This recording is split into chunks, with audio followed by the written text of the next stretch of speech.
Well, this is the part 3 to my selections of poetry and essays from my Dawnbringer the Spiritual Manifesto. And this is going to be my Nothing Can Hold Us Back. Well, here it goes. Nothing can hold us back. Annihilate every chain that seeks to restrict you. Destroy every frontier that keeps you from bettering yourself. Believe in yourself like nobody else before you. Be proud of being European and never fear spreading your beliefs. Spread out your wings for this divine ascension. There's no fear that cannot be defeated. There's no barrier that cannot be broken. There's no limitation that cannot be overcome. There's no knowledge that cannot be gained. There's no emotion that cannot be expressed. There shall be no obstacle in history that shall stray us from our cosmic course. There's no human force that can stop us all. Destiny is merely the beast we shall have to tame. Well, that was my Nothing Can Hold Us Back. And up next is my Nevermore. Nevermore will I suffer at the hands of cruelty. Nevermore will I surrender when I am faced with the most impenetrable obstacles. Nevermore will I submit to the injustices of prejudice. Nevermore shall I stand to be punished for wrongs that I did not commit. I shall rise like a triumphant and splendorous eagle that demands admiration. I shall break free of the shackles that we as humans bound ourselves to. I shall unite with godly creatures that surpass the ever-constricting limitations of humanity. I shall reach innumerable distances thought of as possible only in dreams. I must ask for that which is deemed unattainable by the masses, for I live, breathe, and struggle with the might of none before me. I must face every challenge with ferocity and perseverance.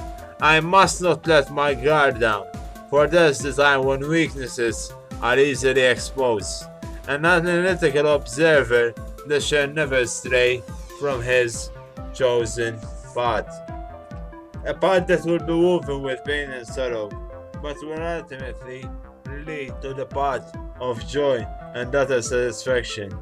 The path where truth and lies mingle relentlessly, with both absolutes asking for command. The path where fantasy and reality collide, intertwine, become whole, and leave us to question what might and might not be real. The path that every true warrior must face, deem worthy of his fervor, and step forth to embrace it in its entirety. The path where every man worthy of his title must be engulfed in an all-consuming bid for power, glory, and honor. Okay, well, that was my Nevermore.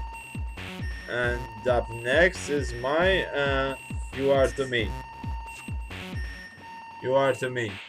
As the Vitruvian Man was to Da Vinci, as self-adoration was to Narcissus, as stamina was to Achilles, as beauty was to Adonis, as thunder was to Zeus, as God was to Jesus, you are to me. Well, that was my You Are To Me.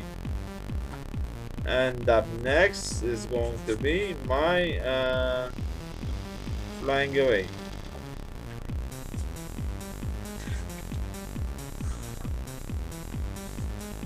Flying away with the wings of death, soaring high into an abyss, nothing left but to reminisce, death remains just as we kiss, falling down a precipice. Well, that was my Flying Away. And up next is my Calm as the Cosmic Force.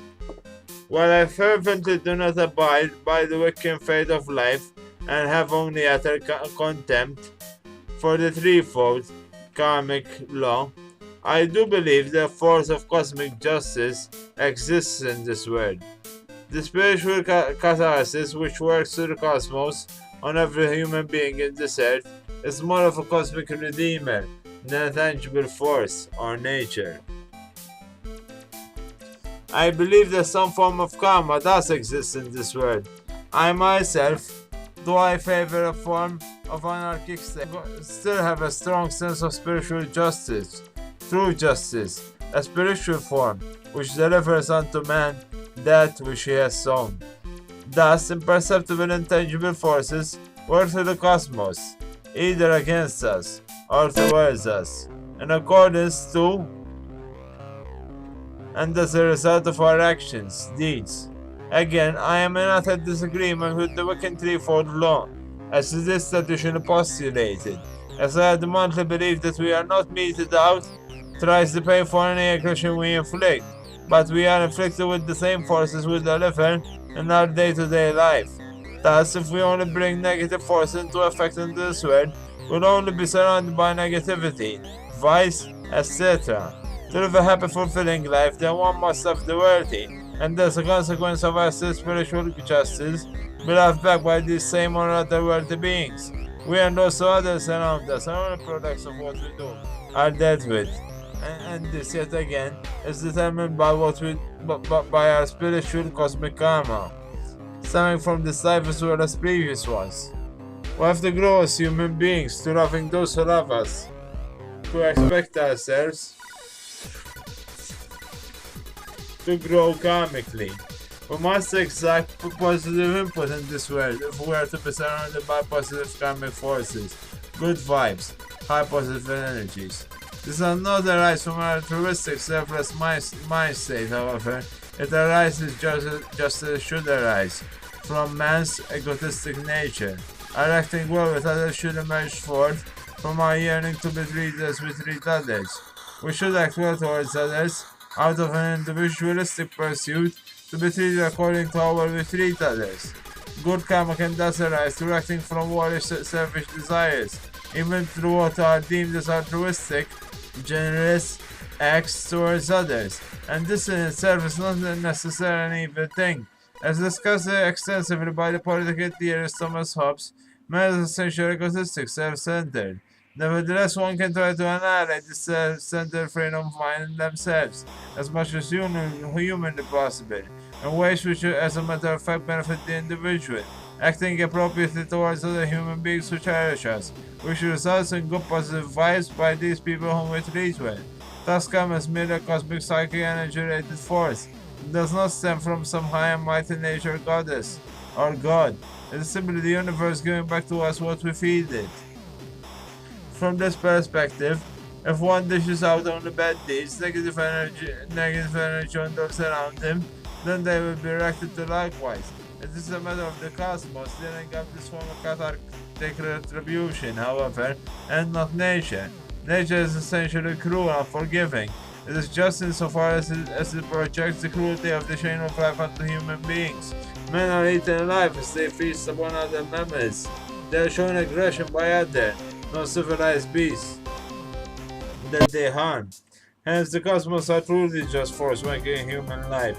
They deal out exactly that which we project, what we bring about in this earthly life. They remind us that we can either change our life course or else suffer our own downfall. These things we are subtly reminded of through our inner spirit, the voice which, should we choose to listen to it, grants us all the answers we need. What common men call intuition. 24 January 2012.